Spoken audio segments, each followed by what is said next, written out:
حضرت یوسف کے جو یہ واقعات یہاں آ رہے ہیں اس تفصیل کے ساتھ اور پوری صورت نازل ہوئی ہے، اس کا ایک سبب ہے۔ میں نے آپ سے عرض کیا تھا کہ یہ جو آخری دور تھا مکی، آپ کے قیام مکہ کے دور کا، زمانے کا، تو اس میں یہ کہ چیزیں پہنچ چکی تھی مدینے میں بھی خبریں، اور مدینے میں اہل کتاب کے یہود کے کان کھڑے ہو گئے تھے۔ اب انہیں تو امید تھی، منتظر تھے، نبوت تو آخری ظاہر ہونے والی ہے، لیکن سمجھتے تھے ہم میں سے ہوگا۔ یہاں بات بالکل جو ہے وہ تلپٹ ہو رہی ہے، لہذا وہ اب کچھ نہ کچھ شوشے چھوڑتے رہتے تھے اور انہیں کہتے تھے اپنے پیغامات کے ذریعے سے کہ اچھا تمہارے ہاں سنا کسی نے نبوت کا دعویٰ کیا ہے، اچھا تو اس سے یہ سوال پوچھو کہ یہ ابراہیم تو آباد تھے فلسطین میں، یہ جو یہودی بنی اسرائیل ہے یہ مصر میں کیسے پہنچ گئے؟ جو وہاں سے پھر حضرت موسیٰ ان کو نکال کر لے کر آئے، لیکن کیسے پہنچے؟ پہنچنے کا سبب کیا تھا؟ کیا ماجرا تھا؟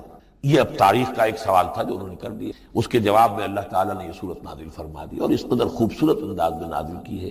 اور میں آپ کو ایک اور بات بھی بتا دوں کہ میرا قرآن مجید کے ساتھ جو معنوی تعارف ہوا ہے پہلی مرتبہ صحیح معنی میں، وہ اسی سورہ یوسف کے حوالے سے، اور سورہ یوسف کی تفہیم القرآن مولانا مودودی 1947 میں میں میٹرک کا امتحان دے چکا تھا، ہمارا رزلٹ بھی آ چکا تھا، لیکن یہ کہ اس کے بعد وہ فسادات کیا قتل عام شروع ہوا مسلمانوں کا مشرقی پنجاب میں۔ میں حصار میں تھا، تو حصار اس شہر کا نام تھا، لیکن ہم اس میں محصور بھی ہو گئے۔ تقریباً 1.5 مہینہ ہم نے مورچے بنا لیے اور اپنی حفاظت کرتے رہے۔ اس دوران میں ظاہر بات ہے کرنے کا کوئی اور کام تھا نہیں، وہ تو جو بھی مورچوں پر جن کی ڈیوٹی ہے وہ مورچوں پر کھڑے ہیں، باقی کوئی کام نہیں۔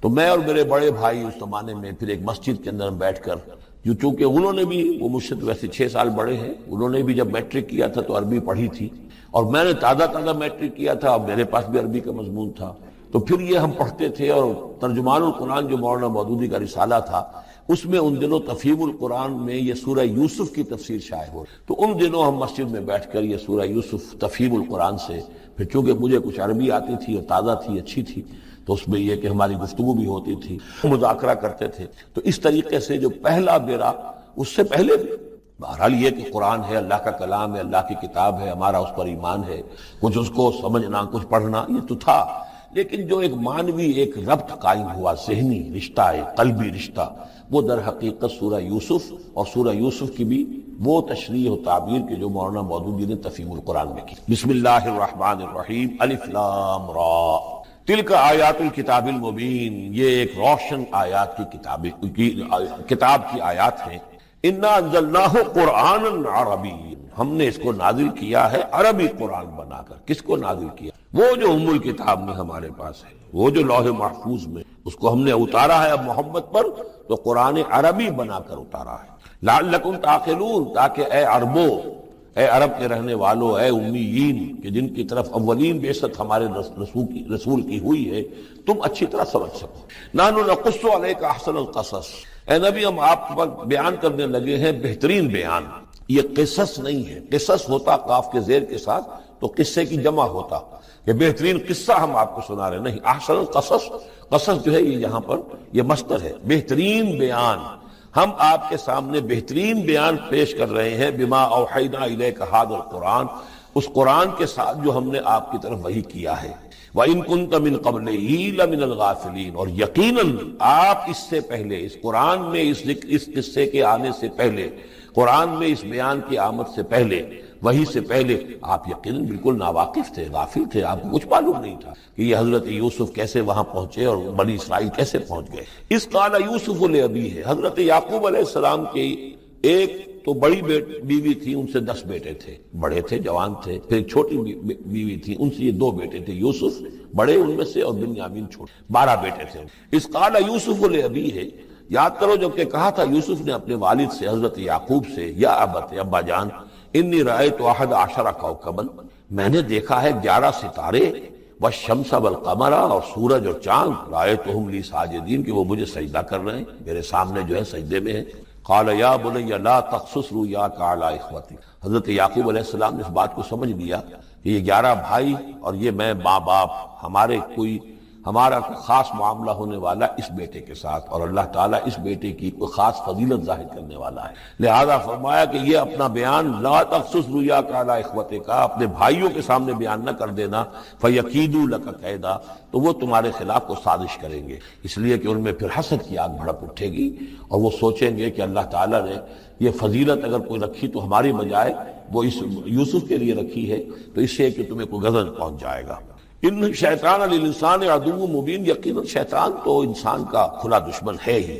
وَكَذَلِكَ يَجْتَبِيكَ رَبُّكَ وَيُعَلِّمُكَ مِن تَأْوِيلِ الْأَحَادِيثِ، اور اسی طریقے سے آپ کا تمہارا رب جو ہے تمہیں پسند کر لے گا، چن لے گا، یعنی نبوت کے لیے اب معلوم ہوتا ہے کہ میرے بیٹوں میں سے اللہ نے تمہیں چن لیا، یہ معلوم ہوتا ہے۔ كَذَلِكَ يَجْتَبِيكَ رَبُّكَ، اسی طرح اللہ چن لے گا، برگزیدہ کرے گا تجھے۔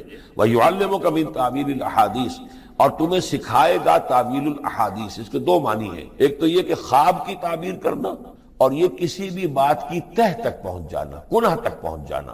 تو عام اگر لیں گے تو کسی بھی بات، معاملہ فہمی جسے ہم کہتے ہیں، جز رسی، کسی چیز کے جو ہے اجزاء تک انسان پہنچ جائے، نگاہ دور تک چلی جائے، وہ بھی۔ اور یہ کہ اس کو تعویل الاحادیث جو ہے یہ خاص طور پر خوابوں کے لیے۔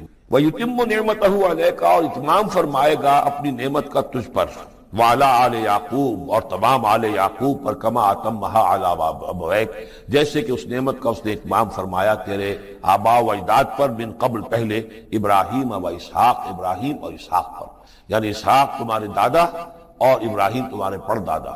اپنا نام انہوں نے نہیں لیا، ظاہر بات خود اپنا ذکر کیسے کرتے ہیں۔ ان ربک علیم حکیم، یقیناً تیرا رب جو ہے وہ علیم ہے اور حکیم۔ لقد کان فی یوسف و اخوتہ آیات للسائلین، یقیناً حضرت یوسف اور ان کے بھائیوں کا جو واقعہ ہوا، جو ماجرا ہوا، اس میں تو نشانیاں ہیں پوچھنے والوں کے لیے، یعنی جنہوں نے یہ سوال پوچھوایا ہے اور جو پوچھ رہے ہیں ان سب کے لیے نشانیاں ہیں۔ اگر اسی قصے کو حقیقت بینی کے ساتھ جو ہے، حقیقت کی نگاہ کے ساتھ اسے دیکھیں اور طلب ہدایت کے لیے اس قصے پر غور کریں جو قرآن اب پیش کر رہا ہے، تو یہ کہ ان کے لیے تو بہت سی چیزیں جو ہے نکھر کر سامنے آ جائیں گی، حقائق واضح ہو جائیں۔ اذ قالوا لیوسف واخوہ احب الی ابینا منا ونحن عصبہ، جبکہ انہوں نے کہا کہ یوسف اور اس کا بھائی بنیامین احب الی ابینا منا، یہ ہمارے والد کو زیادہ محبوب ہیں، ہم سے زیادہ محبت ان دونوں سے، ونحن عصبہ، جبکہ ہم ایک بڑی جماعت ہیں، طاقتور، بڑے تھے، جوان تھے، 10 تھے۔ اور ظاہر بات ہے قبائلی زندگی میں تو آپ کو معلوم ہے کہ بازو جو ہوتے ہیں، بیٹے جوان جو ہوں وہی تو اصل میں طاقت کی بنیاد ہوتے ہیں، جس کے جتنے بازو ہیں اتنا ہی وہ صاحب عزت ہے۔ تو ہم ہیں 10 جوان اور یہ 2 چھوٹے، محبت ان سے زیادہ ہو رہی ہے۔ انا ابانا لفی ضلال مبین، یقیناً ہمارے ابا جان کچھ بہک سے گئے، معلوم ہوتا ہے کچھ سٹھیا گئے۔ اقتلوا یوسف، قتل کر دو اس یوسف، اب اطرحوہ ارضا، یا اسے کہیں دور کسی ملک کے اندر پھینک دو، اسے جلا وطن کر دو، یخلو لکم وجہ ابیکم، تاکہ تمہارے والد کی جو توجہات ہیں، عنایات ہیں تمہاری طرف ہو، اس کی طرف سے ہٹ کر جو ساری عنایات کا مرکز اور منبع بنا ہوا یوسف، تو یہ جب یہاں نہیں رہے گا، یہ کانٹا نکل جائے گا، تو پھر یہ ہے کہ وہ عنایات جو ہیں حضرت یعقوب کی وہ ہمارے حصے میں آئیں گی۔ وَتَكُونُوا مِن بَعْدِهِ قَوْمًا صَالِحِينَ، یہ کڑوا گھونٹ تو کر گزرو پھر بعد میں نیک بن جانا، یعنی دل میں ملامت بھی ہے، ضمیر کہہ رہا کیا کرنے لگے ہو، کیا سوچ رہے ہو، ایک اپنے بھائی کو قتل کرنا چاہتے ہو۔ لیکن یہ کہ پھر یہ کہ انسان جو ہے اپنے آپ کو جب کوئی نفس سے، جیسے کہ ہم سورہ مائدہ میں پڑھا ہے، فَطَوَّعَتْ لَهُ نَفْسُهُ قَتْلَ أَخِيهِ، قابیل کے نفس نے اسے آمادہ کر ہی لیا اپنے بھائی کے قتل کرنے پر۔ تو اب ان لوگوں کا بھی جو ہے ضمیر ملامت جب کر رہا تھا تو ان کا ٹھیک ہے بھائی یہ تو کر گزرے ہیں اب، لیکن اس کے بعد نیک ہو جائیں گے، توبہ کر لیں گے، پھر کفارہ بھی ادا کر دیں گے، پھر جس طرح بھی ہوگا تلافی بھی کر دیں گے اپنے اس چوٹ۔ قال قائل منهم لا تقتلوا یوسف، کہا ان میں سے ایک کہنے والے نے نہیں قتل نہ کرو یوسف کو، یہ یہودا تھے جو سب سے بڑے بیٹے، اور یہی سے لفظ یہودی بنا، سب سے بڑے بیٹے حضرت یعقوب کے یہودا، اور یہ شریف النفس تھے، انہوں نے کہا نہیں قتل مت کرو۔ وَالْقُوهُ فِي غَيَابَةِ الْجُبِّ، ہاں کسی جو باولیاں پچھلے زمانے میں ہوتی تھی، کنواں نہیں اصل میں کہنا چاہیے، باولیاں پتہ نہیں بہت سے لوگ جانتے نہیں ہوں گے، وہ ایک بہت گہرا سے جو ہے وہ کھودتے تھے تاکہ پانی تک پہنچ جائے، اور پھر جہاں پانی کی سطح ہوتی تھی اس کے آس پاس طاقچے بنے ہوتے، تو ان طاقچوں میں سے غیابت الجب، ان میں سے کسی میں اس کو ڈال داؤ تاکہ پھر کوئی رسی نیچے پھینکے گا اور کوئی قافلہ آئے گا، اس کا کوئی پانی لینے والا آئے گا، یہ اس رسی کو پکڑ کر اوپر چلا جائے گا، وہ قافلہ اپنے ساتھ لے جائے گا جہاں جا رہا ہوگا۔ تو ہماری جان چھوٹے گی، تو ہم قتل کے مجرم نہیں۔ وَأَلْقُوهُ فِي غِيَابَةِ الْجُبِّ يَلْتَقِطْهُ بَعْضُ السَّيَّارَةِ، لے جائے گا اس کو، کوئی اٹھا لے جائے گا، کوئی قافلہ۔ ان کنتم فاعلین، اگر تم کرنے ہی والے ہو، یعنی اگر تم تل گئے ہو۔ اب ظاہر بات ہے کہ باقی 9 بھائی اگر تلے ہوئے تھے تو بڑے بھائی کی کچھ بس نہیں گئی، اس نے کہا اچھا کم سے کم یہ کرو، قتل تو نہ کرو، اس کو کسی کنویں کی کسی باولی کے طاقچے کے اندر رکھاؤ۔ قالوا یا ابانا ما لک لا تمنا علی یوسف وانا لہ لناصحون، اب انہوں نے کہا کہ ابا جان کیا وجہ ہے کہ آپ ہم پر بھروسہ نہیں کرتے یوسف کے معاملے میں، کبھی ہم پر اعتماد نہیں کرتے، ہمارے پاس اکیلا نہیں چھوڑتے، اسے کیا مسئلہ ہے؟ وَإِنَّا لَهُ لَنَاصِحُونَ، ہم تو اس کے بڑے خیر خواہ ہیں۔ أَرْسِلْهُ مَعَنَا غَدًا، کل ذرا ہمارے ساتھ بھیجیے، ہم جا رہے ہیں شکار کے لیے جا رہے ہیں، تو غدن بھیج دیجیے۔ یرتا یلعب، وہ بھی چرے چگے گا، کھائے پیے گا، درختوں کے اوپر چڑھے گا، کھیلے گا، کودے گا، اور کوئی پھل ول کھائے گا، یرتا جیسے چڑھنا چگنا، وَيَلْعَبْ، اور کھیلے گا، وَإِنَّا لَهُ لَحَافِظُونَ، ہم اس کی حفاظت کرنے والے ہیں۔ قَالَ إِنِّي لَيَحْزُنُنِي، حضرت یعقوب نے فرمایا مجھے اس کا بڑا اندیشہ ہے، تشویش ہے، ان تذهبوا به، کہ تم اسے لے جاؤ، وَأَخَافُ أَن يَأْكُلَهُ الذِّئْبُ، اور مجھے اندیشہ یہ ہے کہ کہیں اس سے بھیڑیا نہ کھا جائے، وَأَنتُمْ عَنْهُ غَافِلُونَ، اور تم اس سے غافل ہو، کہیں تم تو اپنے دندوں میں لگ جاؤ، منہمک ہو جاؤ، وہ کہیں اکیلا رہ جائے، کوئی بھیڑیا آ کر اسے کھا جائے۔ قَالُوا لَئِن أَكَلَهُ الذِّئْبُ وَنَحْنُ عُصْبَةٌ إِنَّا إِذًا لَخَاسِرُونَ، ابا جان کیا بات کر رہے ہیں، اگر انہیں اسے بھیڑیا کھا جائے جبکہ ہم ایک جوان گروہ ہیں، ہم 10 آدمی ہیں، ہماری پوری ٹیم ہے، جماعت ہے، تو پھر تو ہم تو بڑے نکمے لوگ ہوئے، بڑے خسارے والے لوگ ہوئے۔ فَلَمَّا ذَهَبُوا بِهِ وَأَجْمَعُوا، اور جب پھر وہ اس کو لے گئے اور پھر اب وہ متفق ہو گئے، اجمعو کے بعد علا کا صلہ جو ہے یہاں پر محذوف ہے، علا ان یجعلوہ فی غیابۃ الجب، انہوں نے اپنی یہ بات اب پوری جمع کر لی، اپنا پوری رائے ایک کر کے، ایک آ کر کے، اور وہ یہ کہ اب اسے غیابت الجب کے اندر رکھنے چلے۔ وَأَوْحَيْنَا إِلَيْهِ، ہم نے اس وقت وحی کی اس کو، لَتُنَبِّئَنَّهُمْ، اب اس کو ہم الہام کہیں گے، ابھی ظاہر بات ہے کہ وہ نبوت کی عمر نہیں ہے۔ وَأَوْحَيْنَا إِلَيْهِ لَتُنَبِّئَنَّهُمْ بِأَمْرِهِمْ هَذَا، تم یہ بات ان کو جتلاؤ گے، ایک دن آئے گا کہ تم جتلا دو گے اپنے بھائیوں کے تم نے میرے ساتھ کیا تھا۔ اب اس میں جو بلاغت ہے اس کی کیا معنی ہے؟ تم ہلاک نہیں ہوگے، تمہارا بال بیکا نہیں ہوگا، تمہاری ہم حفاظت کریں گے، ایک وقت آئے گا کہ یہ تمہارے پاس آئیں گے اور پھر تم انہیں جتلاؤ۔ تو گویا کہ پوری داستان جو ہے ایک ان کی حوصلہ افزائی کے لیے وہ سارا ایک لفظ کے اندر ہے، لَتُنَبِّئَنَّهُمْ بِأَمْرِهِمْ هَذَا وَهُمْ لَا يَشْعُرُونَ، اور اس وقت انہیں اندازہ بھی نہیں ہوگا کہ کون ان سے بات کر رہا ہے۔ وَجَاءُوا أَبَاهُمْ عِشَاءً يَبْكُونَ، شام کو وہ آ گئے روتے ہوئے اپنے ابا جان کے پاس، حضرت یعقوب کے پاس۔ قالوا یا ابانا انا ذهبنا نستبق، انہوں نے کہا ابا جان ہم گئے تھے ذرا دوڑ لگا رہے تھے، مقابلہ کر رہے تھے دوڑنے کا۔ وترکنا یوسف عند متاعنا، اور ہمارا جو سامان و امان تھا، کوئی کپڑے وپڑے ہم نے رکھے تھے اضافی اتار کر، دوڑنا جو تھا تو وہاں ہم نے یوسف کو چھوڑ دیا تھا۔ فاکلہ الذئب، تو اسے کھا لیا ایک بھیڑیے نے۔ وما انت بمؤمن لنا، اور آپ ہماری بات مانیں گے تو نہیں۔ ولو كنا صادقین، خواہ ہم کتنے ہی سچے ہوں، آپ نے ماننی تو نہیں ہے بات، لیکن ہم کیا کریں، ہوا یہ ہے۔ وجاؤ علی قمیصہ بدم کذب، اور کوئی جھوٹ موٹ کا خون اس کی قمیص کے اوپر لگا کے لے آئے۔ قال بل سولت لکم انفسکم امرا، حضرت یعقوب نے فرمایا نہیں، بات کچھ اور ہے، تمہارے جیوں نے، تمہارے نفسوں نے تمہارے لیے ایک بڑی بات کو ہلکا کر دیا ہے، تم نے کوئی بہت بڑا غلط اقدام کیا ہے اور تمہارے نفسوں نے اس کے لیے تمہیں آمادہ کر دیا ہے۔ فصبر جمیل، لیکن ظاہر بات ہے کہ اب 10 بیٹے ہیں، حضرت یعقوب اکیلے ہیں، بوڑھے ہیں۔ فصبر جمیل، میں اب کیا کر سکتا ہوں سوائے اس کے کہ صبر کروں خوبصورتی کے ساتھ، اور دیکھوں اللہ تعالیٰ اس میں سے کیا برآمد کرتا ہے۔ واللہ المستعان علی ما تصفون، اور جو کچھ تم بیان کر رہے ہو اس پر تو ظاہر بات ہے کہ اب میں اللہ ہی سے مدد مانگ سکتا ہوں۔ وجاءت سیارۃ، اب کچھ عرصے کے بعد وہاں ایک وہ قافلہ آ گیا، جاءت سیارۃ فارسلوا واردہم، انہوں نے بھیجا اپنے آگے چلنے والے کو۔ یہ پرانے زمانے میں ہوتا تھا قافلہ، اس سے آگے آگے جو ہے اس کو عورت کہتے ہیں وارد، وہ جا کر جو ہے وہاں پر دیکھتا تھا کہاں کنواں ہے، پانی کہاں ہے، کہاں اگلا پڑاؤ ہوگا۔ فارسلوا واردہم، اپنے پانی بھرنے والے کو بھیجا۔ فادلا دلوا، اس نے اپنا ڈول جو ہے وہ نیچے اتارا۔ قال یا بشرا، اب اس کو پکڑ لیا حضرت یوسف نے، اس نے کھینچا، وہ سمجھ رہا تھا پانی کھینچ رہا ہوں، وہ حضرت یوسف آ گئے۔ یا بشرا ھذا غلام، نے وہیں سے شور بچایا، آواز دی کہ او بشارت ہو، یہ تو ہمیں غلام مل گیا، لڑکا مل گیا۔ واسروہ بضاعہ، اور انہوں نے چھپا لیا اسے ایک پونجی سمجھ کر کہ یہ تو اچھی دولت ملی ہے، اسے بیچیں گے، بیچ کے پیسے کھڑے کریں گے، چھپا لیا۔ واللہ علیم بما یعملون، اور اللہ تعالیٰ خوب جانتا تھا جو وہ کر رہے ہیں. وَشَرَوْهُ بِثَمَنٍ بَخْسٍ دَرَاهِمَ مَعْدُودَةٍ، اور مصر پہنچ کر انہوں نے بیچ لیا اس کو بڑی تھوڑی سی قیمت پر. دراہم معدودہ، گنتی کی چونیاں، درہم جو ہے ان کے ہاں دینار کا چوتھا حصہ ہوتا تھا، تو دراہم معدودہ جو ہے چند چونیوں کے عوض وہ فروخت کر دیا. وَكَانُوا فِيهِ مِنَ الزَّاهِدِينَ، اور اس کے معاملے میں تو وہ بہت ہی قانع تھے. یعنی چونکہ اگر تو کسی کی انویسٹمنٹ ہوئی ہو، 1000-2000 کا خریدا ہو، تب تو آدمی اس کی قیمت اپنے انویسٹمنٹ بھی نکالے اس میں سے اور پھر نفع بھی لینا چاہے. یہ تو مفت کا مال تھا. دوسرے یہ اندیشہ ہر وقت دھڑکا لگا ہوا تھا کہ کہیں جو ہے اس کے وارث نہ آ جائیں، تو جلد از جلد بیچ کر جو بھی ملے پیسے کھڑے کرو.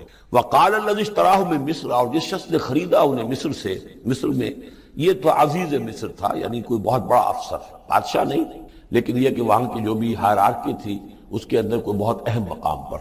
وقال الذی اشتراه من مصر، اور جس شخص نے خریدا انہیں مصر میں، لامرأتہ، اپنی بیوی سے کہا اکرمی مثواہ، اس کو ذرا اچھے طریقے پر رکھو، عسیٰ ان ینفعنا، ہو سکتا ہے یہ ہمارے لیے نفع بخش ہو، یہ بھی ہو سکتا ہے کہ ہم اسے بھی بیچ دیں تو ہمیں دولت زیادہ مل جائے. اور نتخذہ ولدا، معلوم ہوتا ہے شاید اولاد نہیں تھی، ہم اسے اپنا بیٹا ہی بنا لیں گے. وَكَذَلِكَ مَكَّنَّا لِيُوسُفَ فِي الْأَرْضِ، اس طرح ہم نے زمین میں یوسف کے لیے تمکن، ٹھہراؤ کی جگہ پیدا کر. اب یہ کہ پہنچ گئے ہیں جو اس وقت کی جو متمدن ترین مملکت ہے، مصر کی مملکت ہے، اس کا ایک نظام ہے، اس میں بادشاہت ہے، اس کا پورا جو ہے اس کا آبپاشی کا نظام ہے، اس میں تمدن کے ایک گہوارے میں پہنچا دیا. اور وہاں پر بھی کسی جھونپڑے میں نہیں، کسی بہت بڑے افسر، بہت بڑے صاحب حیثیت انسان کے گھر میں پہنچا دیا. وَكَذَلِكَ مَكَّنَّا لِيُوسُفَ فِي الْأَرْضِ وَلِنُعَلِّمَهُ مِن تَأْوِيلِ الْأَحَادِيثِ، اور تاکہ ہم اسے سکھائیں باتوں کی تہ تک پہنچنا. یعنی ظاہر بات ہے کہ اگر وہ کوئی بہت بڑا عہدیدار تھا، بہت بڑا افسر تھا، تو وہاں پر لوگ آتے رہتے ہوں گے، گفتگویں ہوتی ہوں گی، امور مملکت پر بحثیں ہوتی ہوں گی. اب یہ وہاں پر ایک خادم کی حیثیت سے ہیں، وہ باتیں ساری سن رہے ہیں، تو گویا کہ اس میں ان کے لیے تربیت کا سامان اللہ نے کر دیا کہ کہاں کسی اگر دیہاتی میں رہتے یا کہیں صحرا میں رہتے، کہاں یہ تمدن کے ایک گڑھ میں اور ایک ایسی جگہ پر جہاں پر بیٹھ کر سارے مشورے ہوتے ہوں، گفتگویں ہوتی ہوں اور دوسرے ملکوں کی خبریں آتی ہوں. اس سے ان کے علم کے اندر معلومات میں بھی اضافہ ہوا. اور یہ کہ حالات و واقعات کا تجزیہ کرنا، اس سے استنتاج کرنا، نتیجہ نکالنا، اللہ نے یہ چیز انہیں سکھا دی. واللہ غالب علی امرہ، اللہ تعالیٰ تو اپنے معاملے پر، اپنے حکم پر، اپنے فیصلے پر غالب ہے. ولکن اکثر الناس لا یعلمون، لیکن اکثر لوگ جانتے نہیں. ولما بلغ اشدہ آتیناہ حکما وعلما، جب وہ اپنی پوری پختگی کو پہنچ گئے تو ہم نے انہیں حکم اور علم دونوں دیے. اس سے مراد نبوت ہے، حکمت بھی دی، علم بھی. وکذالک نجزی المحسنین، اسی طریقے سے ہم محسنین کو بدلہ دیتے ہیں، اچھا بدلہ دیتے ہیں. وراودتہ التی ہوا فی بیتہا، اور پھسلانے کی کوشش کی اس عورت نے جس کے گھر میں وہ تھے، وہی عزیز مصر کی بیوی، وہ ان پر فریفتہ ہو گئی. فی بیتہا عن نفسہ، ان کے جی سے پھسلانے کی کوشش کی، انہیں گناہ پر آمادہ کرنا چاہا، یہاں تک کہ وغلقت الابواب، ایک موقع پر اس نے دروازے بند کر دیے. وقالت حیت لک، اور بولی کہ جلدی کرو. قال معاذ اللہ، حضرت یوسف نے فرمایا اللہ کی پناہ طلب کرتا ہوں. انہ ربی احسن مثوایا، یہاں ربی دونوں طرف جا سکتا ہے، ایک تو اللہ کی طرف بھی، دوسرے یہ کہ میرا آقا. یہ لفظ جو ہے آقا کے لیے، بادشاہ کے لیے بھی اس صورت میں بار بار آیا ہے کہ میں خیانت کروں اپنے آقا کی، اس نے میرے ساتھ بہترین سلوک کیا ہے، اچھی طرح رکھا ہے، میں یہ بھی نہیں کر سکتا. اور یہ بھی ہو سکتا ہے اللہ نے سارا بندوبست کیا ہے، اللہ ہی نے تو سارا مکنا لیوسف، تو دونوں طرف یہ لفظ جا سکتا ہے. معاذ اللہ انہ ربی احسن مثوایا انہ لا یفلح الظالمون، گناہ گار اور ظالم لوگ جو ہیں فلاح نہیں پایا کرتے. وَلَقَدْ هَمَّتْ بِهِ وَهَمَّ بِهَا، اور وہ تو ان کی طرف لب کی، یا یوں سمجھیے کہ اس نے تو ارادہ کیا اس کا. وَهَمَّ بِهَا لَوْلَا أَن رَأَىٰ بُرْهَانَ رَبِّهِ، اور وہ بھی کرتا اگر نہ دیکھ لیتا اپنے رب کی ایک دلیل. یعنی یہ کہ یوسف جوان بھی تھے، یوسف جو ہے پھر بہرحال انسان تھے، طبع بشری کی بنیاد پر ان کے اندر بھی وہ ایک داعیہ پیدا ہو سکتا تھا. لیکن اللہ تعالیٰ کا خاص انتظام یہ ہوا کہ کوئی خاص اس وقت اللہ نے انہیں اپنی ایسی نشانی دکھائی، برہان دکھائی. روایات میں آتا ہے کہ دیوار پر حضرت یعقوب علیہ السلام کی شکل ظاہر ہوئی اور وہ انگلی سے اشارہ کر رہے تھے کہ باز رہنا. تو یہ تورات کے اندر ہے. تو بہرحال قرآن مجید بھی کوئی اس کی یعنی نفی نہیں ہے اس میں، بلکہ ہو سکتا ہے رَأَىٰ بُرْهَانَ رَبِّهِ، تو یہ اللہ کی طرف سے یہ بات دکھا دی گئی ہو، یہ کوئی انہونی بات نہیں. اور یہ ایک بات کو وَلَقَدْ هَمَّتْ بِهِ وَهَمَّ بِهَا، تو یہاں پہ لولا رَأَىٰ بُرْهَانَ وہ بھی پڑھتے ہیں یعنی یہ کہ یہ چیزیں جو ہیں بہرحال جہاں تک فطرت انسانی کا تقاضا ہے اس میں ثابت قدم رہنا آسان کام نہیں ہے۔ کذالک لنصرف عنہ السوء، اور یہ اس لیے کہ ہم پھیر دیں اس سے بدی کا رخ والفحشاء اور بے حیائی کا۔ ہم نے خاص اہتمام کیا حضرت یوسف علیہ السلام کی عفت و عصمت کی حفاظت کی۔ انہ من عبادنا المخلصین، یقیناً وہ ہمارے بڑے مخلص بندوں میں سے تھے۔ یہ مخلص اور مخلص کا فرق نوٹ کر لیجئے۔ مخلص اس میں فاعل ہے، خلوص کرنے والا، اور مخلص وہ جس کو خالص کر لیا گیا ہو۔ اللہ کے مخلص بندے وہ ہیں جن کو اللہ نے اپنے لیے خالص کر، تو یہ اللہ کے خاص بندے، چہیتے بندے مخلص ہیں جنہیں اللہ نے اپنے لیے خالص کر لیا ہے۔ واستبق الباب، وہ دونوں دوڑے دروازے کی طرف، یعنی حضرت یوسف علیہ السلام نے اس کی نیت بری دیکھی اور دیکھا کہ وہ تلی ہوئی ہے، اس کے اوپر شیطان کا بھوت سوار ہے، تو وہ دروازے کی طرف لپکے کہ میں بھاگ جاؤں، پیچھے وہ دوڑی۔ قالت وقدت قمیصہ من دبر، اور دوڑ میں اس میں یہ ہوا کہ اس نے جو پیچھے سے پکڑنے کی کوشش کی حضرت یوسف کو، تو ان کا کرتا جو ہے اس کے ہاتھ میں آ گیا اور وہ پھٹ گیا۔ حضرت یوسف دوڑ رہے ہیں، پیچھے سے وہ کرتے کا دامن جو ہے پھٹ گیا۔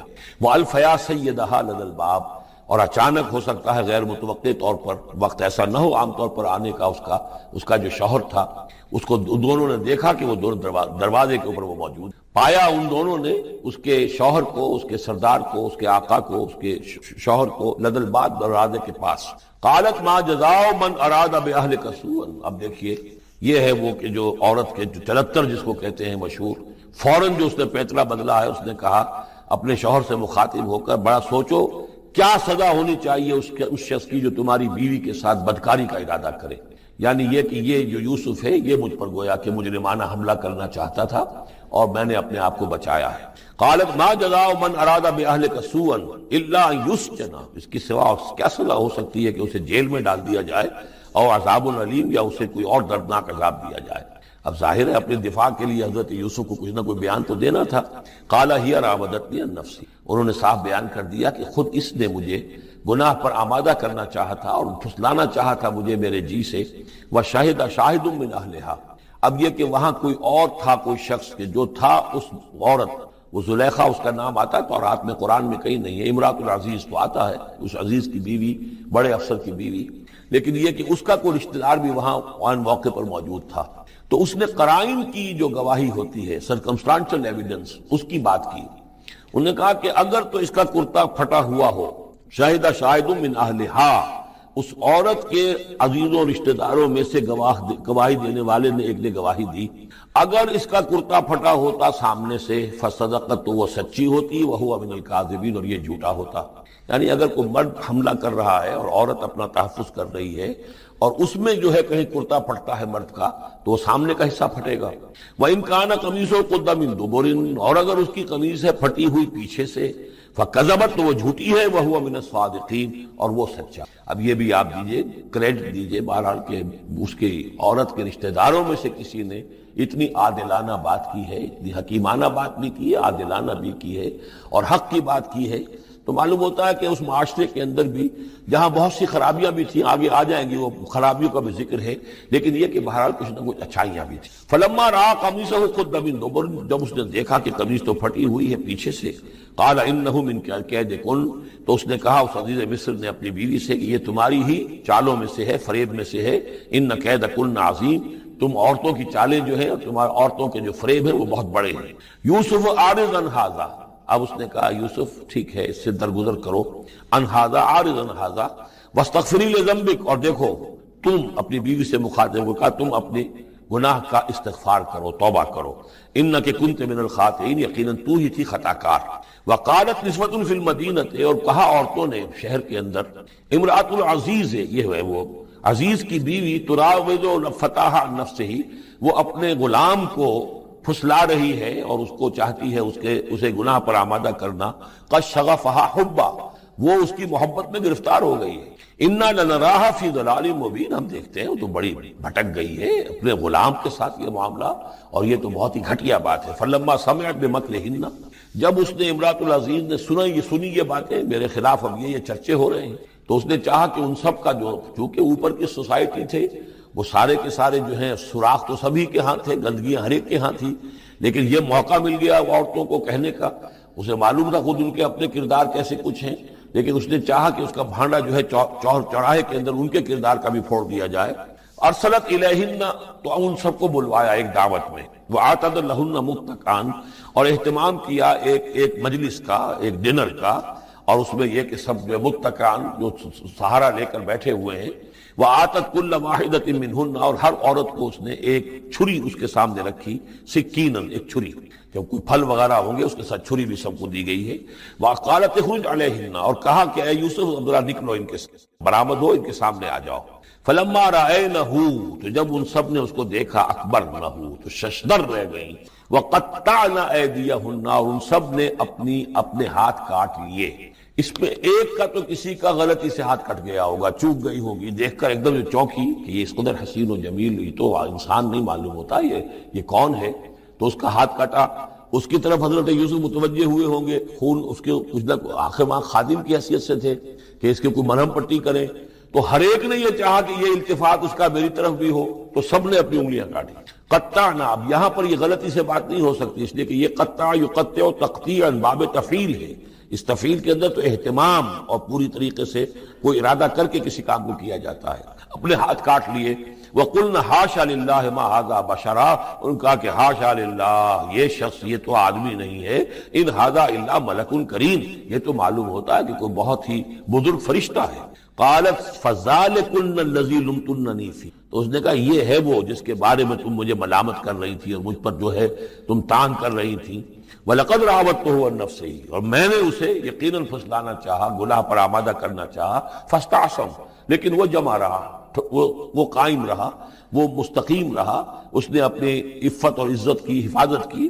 وَلَئِن لَمْ يَفْعَلْ مَا آمُرُهُ، اور اگر اس نے نہ کیا وہ جو میں اسے حکم دے رہی ہوں، لَيُسْجَنَنَّ، تو وہ لازماً قید میں پڑے گا، وَلَيَكُونَ مِنَ الصَّاغِرِينَ، اور یہ کہ بہت ہی چھوٹا ذلیل و خوار ہو کر رہے گا۔ اس سے آپ اندازہ کر لیجئے کہ اس اونچی سوسائٹی کا اخلاقی طور پر اس وقت کیا حال ہو چکا تھا، کس دھڑلے سے یہ کہہ رہی ہے، اور ان کی تمام بیگمات کا بھی جو مسئلہ تھا وہ بھی سامنے آ چکا، اور اس میں ظاہر بات ہے کہ اسی دھڑلے کے ساتھ اس کا اعلان کرنا اپنے گناہ کا، کوئی اس میں حجاب محسوس نہیں کر رہی۔ قال رب السجن احب الی مما یدعوننی الیہ، حضرت یوسف نے دعا کی، پروردگار مجھے قید زیادہ پسند ہے اس چیز سے جس کی طرف یہ مجھے بلا رہی ہیں۔ وَإِلَّا تَصْرِفْ عَنِّي كَيْدَهُنَّ، اور اگر اے پروردگار تو نے مجھ سے دور نہ کر دیا ان کی چالوں کو، ان کی فریبوں کو، أَصْبُ إِلَيْهِنَّ، ہو سکتا ہے میں بھی ان کی طرف مائل ہو جاؤں، وَأَكُن مِّنَ الْجَاهِلِينَ، اور میں جاہلوں میں سے ہو جاؤں۔ فَاسْتَجَابَ لَهُ رَبُّهُ، تو اللہ تعالیٰ نے، اس کے رب نے اس کی دعا کو قبول کیا۔ فَصَرَفَ عَنْهُ كَيْدَهُنَّ، اور ان سب کی عورتوں کی جو چالیں تھیں ان سے ان کو بچا لیا۔ إِنَّهُ هُوَ السَّمِيعُ الْعَلِيمُ، یقیناً وہی ہے سننے والا اور جاننے والا۔ ثُمَّ بَدَا لَهُم مِّن بَعْدِ مَا رَأَوُا الْآيَاتِ، پھر یہ بات ان پر واضح ہو گئی، منکشف ہو گئی جب یہ ساری نشانیاں دیکھ لیں۔ لَيَسْجُنُنَّهُ حَتَّىٰ حِينٍ، کہ عافیت اسی میں ہے کہ کچھ عرصے کے لیے اسے جیل میں ڈال دیا جائے۔ پبلک سیفٹی کا معاملہ یہی ہے، مصلحت عامہ کا تقاضا یہی ہے۔ ہم اپنی عورتوں کو تو سنبھال کے نہیں رکھ سکتے، لیکن پبلک سیفٹی کے لیے اس کو جیل میں ڈال دینا چاہیے۔ وَدَخَلَ مَعَهُ السِّجْنَ فَتَيَانِ قَالَ أَحَدُهُمَا إِنِّي أَرَانِي أَعْصِرُ خَمْرًا وقال الآخر إني أراني أحمل فوق رأسي خبزا تأكل منه الطير منه نبئنا بتاويله إنا نراك من المحسنين صدق الله العظيم۔ اور داخل ہوئے ان کے ساتھ جیل میں دو جوان۔ جب انہیں جیل میں بھیجا گیا حضرت یوسف علیہ السلام کو، تو اتفاقاً اسی موقع پر دو اور قیدی بھی لا کر داخل کیے گئے۔ قال احدهما، ان میں سے ایک نے یہ کہا، انی ارانی اعصر خمرا، میں یہ دیکھ رہا ہوں، خواب میں نے دیکھا ہے کہ میں شراب کشید کر رہا ہوں۔ وقال الاخر، اور دوسرے نے کہا، انی ارانی احمل فوق راسی خبزا، میں دیکھتا ہوں اپنے آپ کو کہ میں اپنے سر پر وہ روٹیاں اٹھائے ہوئے ہوں، تاکل الطیر منہ، اور اس روٹیوں میں پرندے جو ہے کھا رہے ہیں، چونچے مار رہے ہیں۔ نبئنا بتاویلہ، ہمیں ذرا ان خوابوں کی تعویل بتائیے۔ انا نراک من المحسنین، ہم دیکھتے ہیں کہ آپ عام قیدیوں کی طرح نہیں ہیں، آپ کا کردار، آپ کی شخصیت، آپ کی سیرت، آپ کی وجاہت یہ بالکل مختلف ہے۔ ہم دیکھتے ہیں کہ آپ تو بہت اچھے آدمی ہیں، بہت بزرگ آدمی، تو ہمیں امید ہے کہ آپ ہمارے خوابوں کی تعویل بتا سکیں گے۔ قال لا یاتیکما طعام ترزقانہ الا نبأتکما بتاویلہ، حضرت یوسف نے فرمایا کہ جو کھانا آتا ہے تمہارے لیے وہ راشن کا وقت معین ہوگا جو قیدیوں کو تقسیم کیا جاتا ہے، تو نہیں آئے گا تم تک کھانا جو دیا جاتا ہے تمہیں مگر یہ کہ میں بتا دوں گا تمہیں اس کی تعویل. یعنی فوراً جواب نہیں دیا، کچھ ان سے ٹائم لیا، کچھ وقت لیا انہوں نے کہ اس میں اپنی تبلیغ کر سکیں، اپنی بات اس کو بتا سکیں کہ جب یہ اب میری طرف متوجہ ہوئے ہیں. اور یہ داعی حق کا یہ کام ہوتا ہے کہ وہ ہر وقت اس فکر میں رہے کہ کسی بھی اعتبار سے کوئی موقع ہو کہ کوئی خیر کی بات کسی سے کہنے کے لیے صحیح جو ہے تقریب پیدا ہو جائے تو اس موقع سے فائدہ ہو. الا نبأتکما بتاویلہ قبل ان یاتیکما، اس سے پہلے کہ تمہارا وہ راشن آئے. ذالکما مما علمنی ربی، اور دیکھو یہ وہ چیز ہے جو میرے رب نے مجھے سکھائی ہے. میں کوئی دعوے دار نہیں ہوں اپنے کسی ذاتی کمال کا. اب اس میں خود بخود اس جملے میں بھی اللہ تعالیٰ کی طرف ایک توجہ اور اللہ کی طرف ایک نسبت موجود ہے. انی ترکت ملت قوم لا یؤمنون باللہ وهم بالآخرۃ هم کافرون. دیکھو میں نے ترک کر دیا ہے اس قوم کا راستہ کہ جو نہ اللہ کو مانتے ہیں اور نہ ہی آخرت پر ان کا یقین ہے، بلکہ آخرت کے وہ کافر ہیں، منکر ہیں، نہیں مانتے آخرت. واتبعت ملت آبائی، اور میں نے پیروی کی ہے، اختیار کر لی ہے ملت اپنے آبا کی، ابراہیم و اسحاق و یعقوب، یعنی ابراہیم اور اسحاق اور یعقوب کی. یہاں اس سے مراد کیا ہے؟ دیکھیے کہ ایک شخص جو ہے بچپن میں ہی اگر پیدا ہوا ہے مسلمانوں میں تو ایک تو ہے موروثی عقائد کے جو اسے ملے ہیں، اور ظاہر بات ہے کہ وہ اللہ کا نام جانتا ہے، رسول کا نام جانتا ہے، کلمے اس کو پڑھا دیے گئے، نماز سکھا دی گئی. لیکن ایک ہوتا ہے جب انسان شعور کی عمر کو پہنچے تو خود اپنے غور و فکر سے اپنا جو فری ایک چوائس ہے اس کو ایکسرسائز کرتے ہوئے کسی شے کو قبول کرنا، کسی شے کو اختیار کرنا. تو گویا کہ حضرت یوسف علیہ السلام اس کا تذکرہ کر رہے ہیں کہ میں نے شعوری طور پر، کیونکہ اب جو زندگی گزر رہی ہے، جن لوگوں کے مابین گزر رہی ہے، وہ لوگ تو کافر ہیں، وہ لوگ تو کسی نبی سے وحی سے واقف ہی نہیں ہے، مصر کی قوم ہے. لیکن یہ کہ میں نے ان کے طریقے کو چھوڑ دیا ہے شعوری طور پر فیصلہ کر کے، اور میں نے شعوری طور پر اختیار کیا ہے اپنے آبا و اجداد، صرف اس لیے نہیں کہ وہ میرے آبا و اجداد ہیں بلکہ اس لیے کہ ان کا راستہ میرے نزدیک صحیح ہے، عقل سلیم کے نزدیک جو ہے وہی معقول ہے. واتبعت ملت آبائی ابراہیم و اسحاق و یعقوب ما کان لنا ان نشرک باللہ من شیء. دیکھو ہمارے لیے یہ روا نہیں ہے کہ ہم اللہ کے ساتھ کسی بھی شے کو شریک کریں. ذالک من فضل اللہ علینا، یہ اللہ کا بڑا فضل ہے ہم پر، وعلی الناس، اور سب لوگوں پر. اللہ نے تو انسانوں کو اشرف المخلوقات بنایا، اور یہ کہ انسان جو ہے اللہ کے سوا کچھ اور چیزوں کو کہ جنہیں اللہ نے انہی کی چاکری کے لیے پیدا کیا ہے اپنا معبود بنا لے. ولیکن اکثر الناس لا یشکرون، لیکن اکثر لوگ شکر نہیں کرتے، شکر گزار نہیں ہوتے.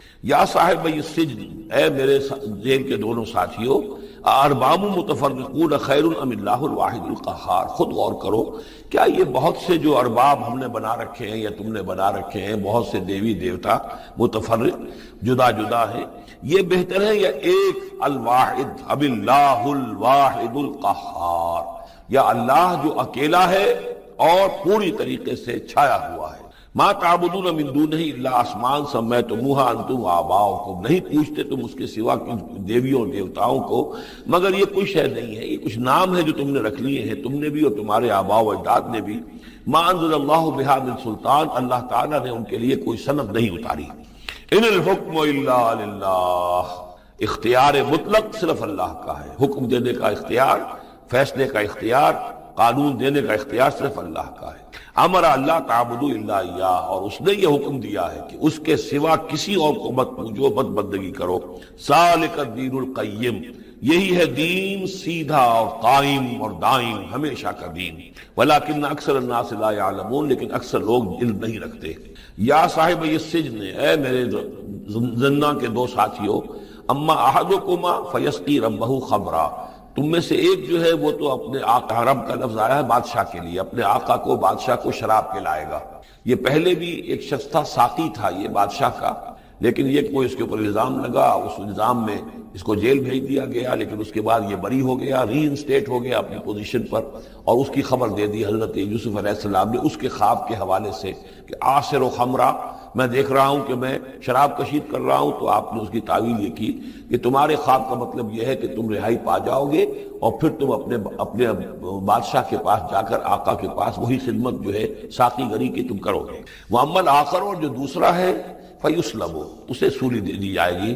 فَتَأْكُلُ الطَّيْرُ مِنْ رَأْسِهِ، تو ظاہر بات ہے سولی جن کو چڑھا دیا جاتا تھا تو پرندے جو ہیں پھر ان کی جو وہ کھوپڑیاں ہیں اس میں آ کے چونچے مار کے اور پھر جو دماغ کا گودا ہے اس کو وہ کھاتے تھے. تو فرمایا کہ وہ پھر تاکل الطیر من راسہ ہی، جب وہ سولی پر چڑھا ہوا ہوگا تو پرندے آئیں گے اور اس کی کھوپڑی میں چونچے مار کے اس کے سر میں سے کھائیں گے، بھیجا کھائیں گے. قضی الامر الذی فیہ تستفتیان، فیصلہ کر دیا گیا اس معاملے کا جس کے بارے میں تم دونوں نے فتویٰ مانگا تھا، رائے پوچھی تھی. وقال للذی ظن انہ ناج، اور حضرت یوسف نے کہا اس شخص سے جس کے بارے میں ان کا گمان تھا کہ یہ نجات پا جائے گا، رہائی پائے گا، چلا جائے گا، منہما ان دونوں میں سے، اذکر افنی عند ربک، کبھی میرا ذکر کرنا اپنے رب کے پاس، اپنے آقا، اپنے مالک، اپنے بادشاہ کے پاس میرا بھی ذکر کرنا کہ ایک شخص ہے بے گناہ ہے اور اس طریقے سے جیل میں اس کو ڈال دیا گیا ہے. فانساہ الشیطان ذکر ربہ، تو شیطان نے بھلائے رکھا اس شخص کو اپنے بادشاہ کے پاس حضرت یوسف کے ذکر کرنے کو.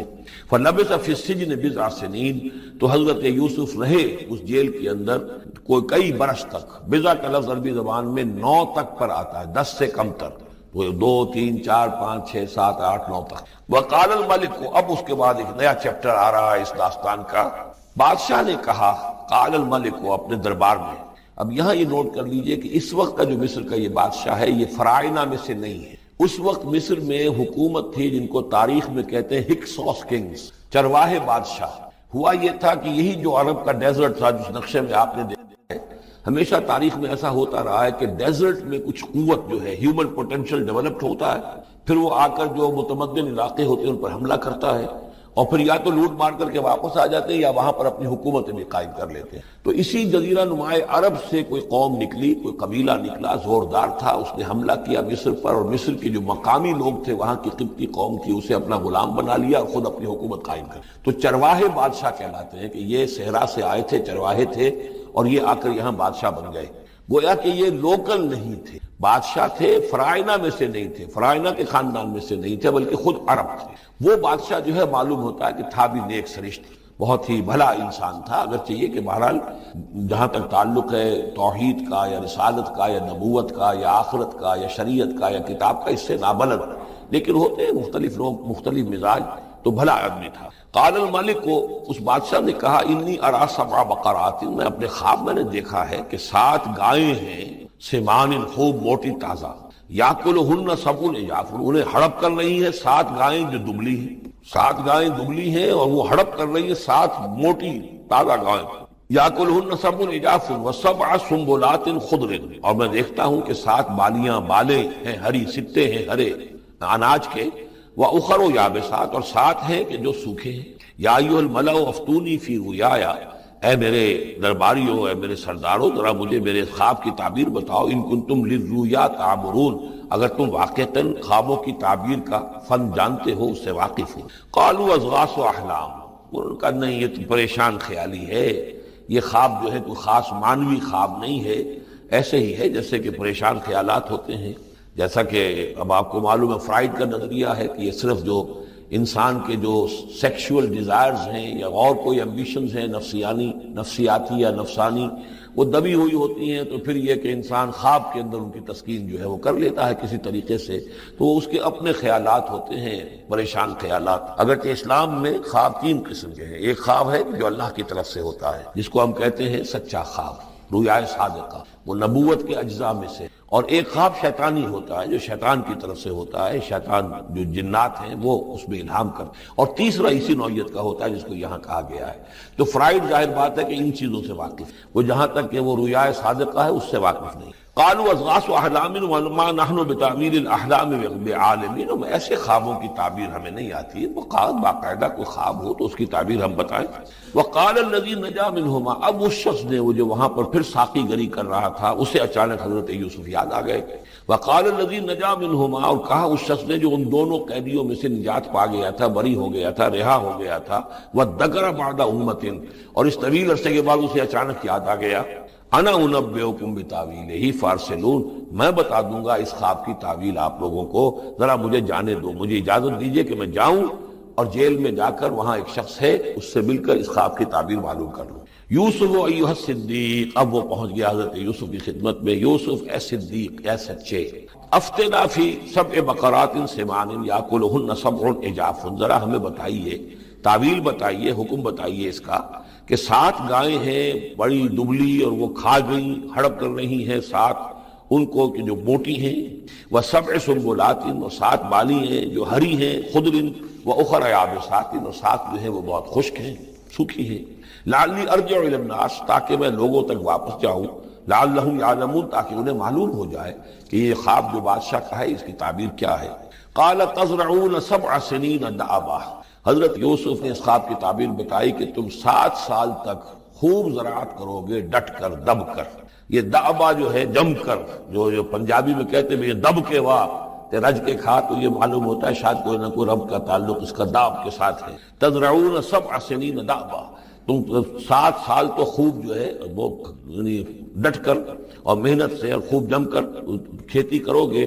فما حصدتم، اب نہ صرف یہ کہ تعبیر بتا رہے ہیں، تدبیر بھی بتا رہے ہیں، تو دیکھو جو بھی تم کاٹو، جو فصل ملے فضروہ فی سنبلہ، تو اسے اس کی بالیوں ہی میں، سٹوں ہی میں رہنے دینا، سارا اناج نکال نہ لینا، الا قلیلا مما تاکلون، سوائے تھوڑا تھوڑا کر کے کہ جو تمہاری ضرورت ہو کھانے کی۔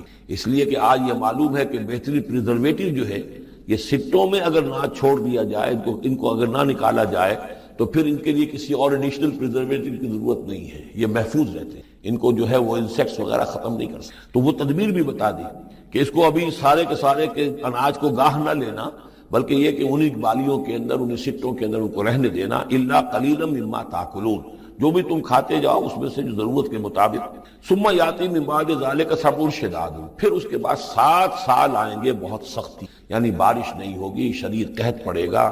یاکلنا، وہ 7 سال کھا جائیں گے، ما قدمتم لہن، جو کچھ بھی تم نے بچا کے رکھا ہوگا ان کے لیے، یعنی تعبیر بھی تدبیر بھی سب کچھ بتا دی گئی۔ تعبیر تو یہ کہ 7 سال تک خوشحالی ہوگی، اچھی فصل ہوگی، اور 7 سال اس کے بعد قحط کے آنے والے ہیں۔ تدبیر کیا بتائی کہ پہلے 7 سالوں میں بس ضرورت کا اناج جو ہے وہ گاہ کر نکال کر استعمال کر لینا، باقی ذخیرہ کرنا اور رہنے دینا اسی طرح اس کی بالیوں کے اندر، اور پھر جب وہ قحط کے دن ہو گئے تو اس پر گزارا کرنا۔ ثم یاتی من بعد ذلک، پھر اس کے بعد ایک سال آئے گا، سبع شداد یاکلنا، وہ سال آئیں گے 7، یاکلنا ما قدمتم لہن الا قلیلا ما تحسنون، جو تم نے رکھا ہوا ہوگا وہ تم کھاؤ، وہ کھا جائیں گے سوائے اس کے کہ جو تم بیج کے لیے روک رکھو گے۔ ثم یاتی من بعد ذلک عام فیہ یغاث الناس، پھر ایک 7 سال کے بعد پھر آئے گا لوگوں پر ایک ایسا سال کہ خوب ان پر بی برسے گا، وفیہ یعصرون، اور جب بی برسے گا تو خوب انگور کی فصل بھی ہوگی، اور انگور کی فصل ہوگی تو پھر شراب بھی کشید ہوگی۔ وقال الملک ائتونی بہ، اب یہ ساری بات سن کر بادشاہ نے کہا اس شخص کو تو میرے پاس لے کر آؤ، اتنا ذہین انسان ہے اور اتنا سمجھدار انسان ہے، اس کو تو یقیناً جیل میں نہیں ہونا چاہیے، میرے پاس ہونا چاہیے۔ فلما جاء الرسول، اور جب وہ ایلچی آیا حضرت یوسف کے پاس، قال ارجع الی ربک، انہوں نے کہا کہ دیکھو میں اس طرح یہاں سے نکلنے کو تیار نہیں۔ ظاہر بات ہے جب جیل میں ڈالا گیا تو کوئی تہمت تو لگی ہوگی، کوئی FIR تو کٹی ہوگی نا، آخر میں کوئی نہ کوئی الزام، کوئی جو خانہ پوری کی گئی تھی تو وہ تو ان کے اوپر داغ ہے، دھبا تو ہے۔ تو میں جب تک کہ بری ذمہ نہ ہو جاؤں اور بری نہ ہو جاؤں ان الزامات سے، جب تک کہ میرا دامن جو ہے صاف نہ ہو جائے، میں یہاں سے نکلنا نہیں چاہتا۔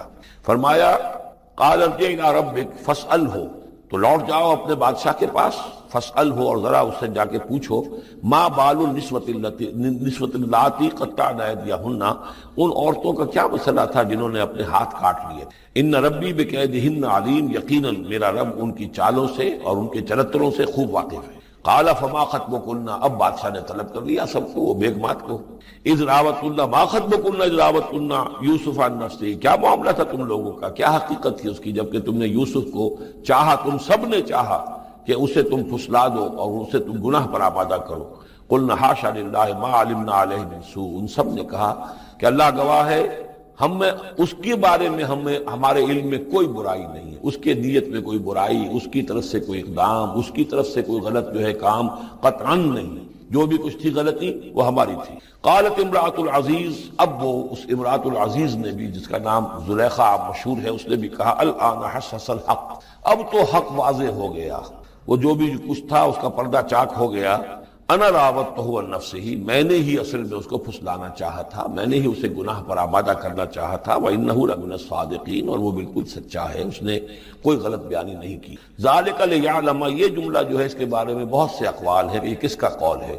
ایک قول یہ ہے کہ یہ زلیخا ہی کا کلام بھی چل رہا ہے، یہ اس لیے کہ وہ جس کو معلوم ہو جائے، یعنی حضرت یوسف علیہ السلام کو، انی لم اخنہ بالغیب، کیونکہ حضرت یوسف اس وقت وہاں موجود نہیں تھے، ان کی غیر موجودگی میں اس نے اپنے گناہ کا اقرار کیا ہے کہ میں نے اس کے ساتھ خیانت نہیں کی ہے۔ اب بھی ہو سکتا تھا کہ وہ پھر کوئی بکواس کرتی اور غلط بات کہتی، لیکن نہیں، لم اخنہ بالغیب، تاکہ یوسف کے علم میں یہ بات آ جائے کہ میں نے یہاں اس کی غیر موجودگی میں کوئی خیانت نہیں کی ہے۔ وَأَنَّ اللَّهَ لَا يَهْدِي كَيْدَ الْخَائِنِينَ، اور یقیناً اللہ تعالیٰ جو ہے خیانت کرنے والوں کی چال کو کامیاب نہیں کرتا۔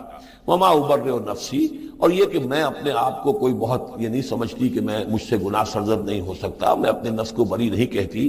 ان النفس لامارۃ بالسوء، نفس جو ہے انسان کا وہ تو بدی کا حکم دیتا ہی ہے، الا ما رحم ربی، سوائے اس کے کہ جس پر اللہ کا رحم ہو گیا ہو۔ ان ربی غفور الرحیم، یقیناً میرا رب جو ہے بہت غفور الرحیم ہے۔ ایک تو یہ ترجمہ ہے اس رائے کے مطابق کہ یہ سارا کلام جو ہے اسی زلیخا کا ہے۔ اصل میں اسی اعتبار سے ہمارے ہاں وہ جو قصہ گو ہیں، یوسف زلیخا کے قصے ہیں، ان میں تو پھر مائی زلیخا کو بہت ولی اللہ بنا دیا گیا ہے، اور کوئی ایسی بات بھی نہیں ہو سکتا ہے کہ اس پورے دوران میں وہ عشق مجازی جو ہے اس کا وہ عشق حقیقی میں تبدیل ہو چکا ہو اور حقیقتاً ہدایت پر آ گئی ہو۔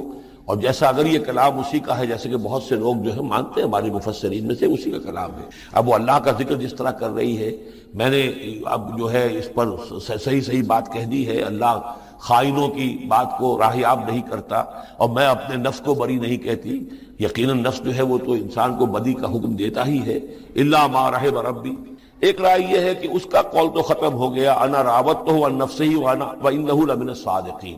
اس کے بعد یہ قول حضرت یوسف کا ہے کہ میں نے یہ کیوں چاہا، میں نے یہ چاہا کہ میری صفائی ہو جائے اور یہ سارا معاملہ کھل جائے۔ میں یہ نہیں چاہتا تھا کسی اور کی بے عزتی ہو، کسی اور کی عزت کے پردے چاک ہوں، لیکن یہ ضرور میں چاہتا تھا کہ وہ عزیز مصر یہ جان لیتا کہ میں نے کوئی خیانت نہیں کی ہے اس کے معاملے کے اندر، اور اس کے گھر میں اور اس کی عزت پر یا کسی اور کی عزت پر میں نے کبھی کوئی بری نگاہ نہیں ڈالی ہے، اور اللہ تعالیٰ خائنوں کو راہیاب نہیں کرتا۔ باقی میں خود بھی، چاہے اللہ انسان نبی بھی ہو، لیکن یہ کہ نفس جو ہے، جیسا کہ حضور فرماتے ہیں کہ اوصیکم و نفسی بتقوی اللہ، میں تم لوگوں کو بھی حکم دیتا ہوں کہ اللہ کا تقوی اختیار کرو، اپنے نفس کو بھی حکم دیتا ہوں۔ تو حضرت یوسف کا بھی یہ قول ہو سکتا ہے کہ میں بھی اپنے نفس کو بری نہیں سمجھتا، میں یہ نہیں سمجھتا، ہو سکتا ہے اللہ تعالیٰ کی طرف سے خصوصی حفاظت میری نہ ہوتی تو میں کسی غلط حرکت میں مبتلا ہو ہی جاتا۔ وما ابرئ نفسی ان النفس لامارۃ بالسوء، نفس تو یقیناً حکم دینے والا ہے بدی کا، الا ما رحم ربی،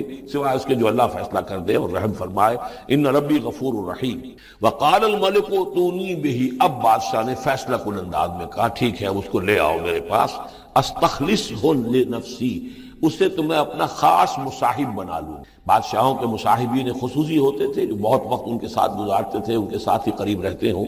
فلما کلمہ، تو اب جب حضرت یوسف آ گئے دربار میں اور بادشاہ نے بات کی ان سے، قال انک اليوم لدینا مکین امین، تو بادشاہ نے کہا کہ آج کے دن سے آپ ہمارے پاس جو ہوں گے بڑی عزت والے اور معتبر انسان ہوں گے، اب آپ کی حیثیت جو ہے بہت اونچی ہوگی اس معاشرے کے اندر، ہمارے بڑے درباریوں میں آپ کا شمار ہوگا۔